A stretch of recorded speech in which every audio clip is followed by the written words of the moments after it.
Je suis au district des Côtes-d'Armor, en Bretagne, département 22, et j'ai une réunion avec les éducateurs des Côtes-d'Armor, avec l'amicale des éducateurs. Voilà, suivez-moi, on y va.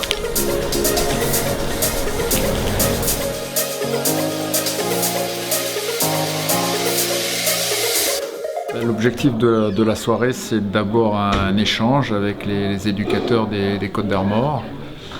C'est important que nous qui sommes en haut de la pyramide, on ait ce contact avec les entraîneurs et les éducateurs, quel que soit le niveau d'ailleurs, et quelle que soit l'équipe qui le dirige. Donc ça, c'est important. Et puis le sujet, ce sera évidemment la Coupe du Monde. Michel Hayet, amical du 35. Tout le monde connaît Guy Stéphane, quoi. Et c'est le petit gars de Publié encore, qui est resté simple, qui est resté abordable et qui aussi a du plaisir. Et Guy est introverti, modeste.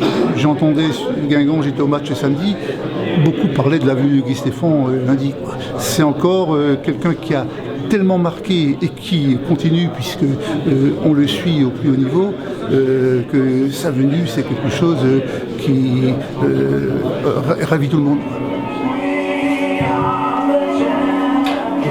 D'abord, vous parlez de la liste, comment on l'a fait, la liste des 23 joueurs. C'est important, c'est même primordial. Ensuite, on parlera des entraînements, des matchs, du camp de base à Istra, c'est-à-dire à côté de Moscou. Et puis, évidemment, la compétition. Autant c'était jeune autour, autant c'était inexpérimenté autour, autant là, dans des postes clés, et sur des joueurs qui ont joué quasiment toute la Coupe du Monde, il y avait beaucoup d'expérience.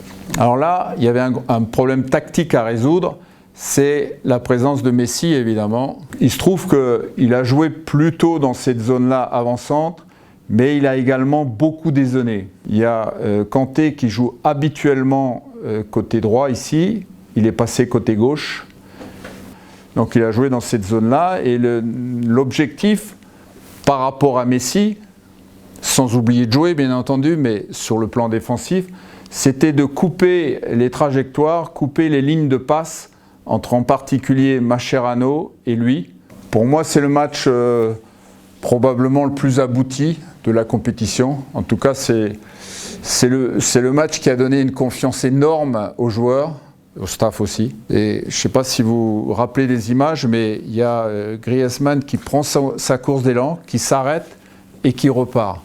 Et ça va déstabiliser la défense de l'Uruguay. Et Raphaël Varane savait qu'il allait faire ça.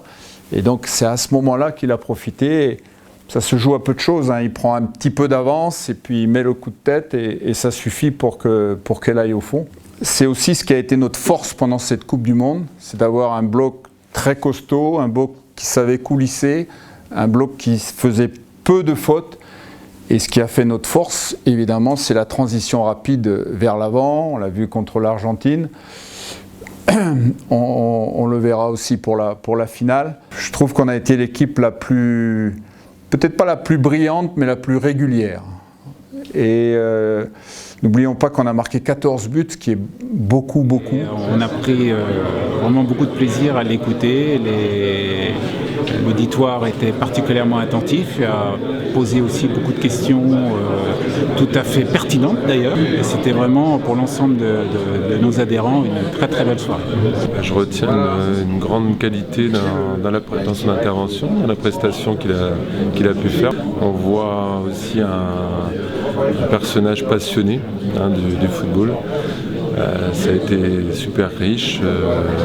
L'Assemblée présente, je pense, va pouvoir tirer des conclusions sur tout le parcours de l'équipe de France. 55 jours, il nous expliquait, 55 jours de présence avec les joueurs, 55 jours de haut niveau. C'est des moments exceptionnels pour nous qui sommes sur le football amateur, de pouvoir côtoyer le très haut niveau, voire l'exceptionnel avec M. Stéphane. Il a surtout parlé de cohésion, d'unité, c'est ça qui a fait la force de l'équipe de France, quoi. Et ça, il faut qu'on retienne ça vraiment pour retransmettre ça à l'intérieur de nos clubs et des équipes que l'on s'occupe. Nous, on a beau être parmi l'élite, il y a des choses qui sont transposables dans les divisions un peu moins hautes.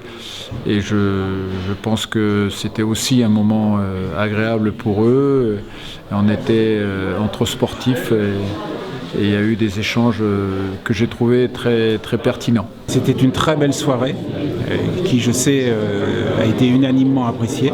C'est génial, il est accessible, c'est bien de l'avoir à côté de nous. C'est énorme, déjà on a vécu la Coupe du Monde intensément et puis l'avoir à proximité. Moi j'habite à Pleudian-sur-Rance, 80 km, pour avoir un champion du monde et puis une causerie de qualité.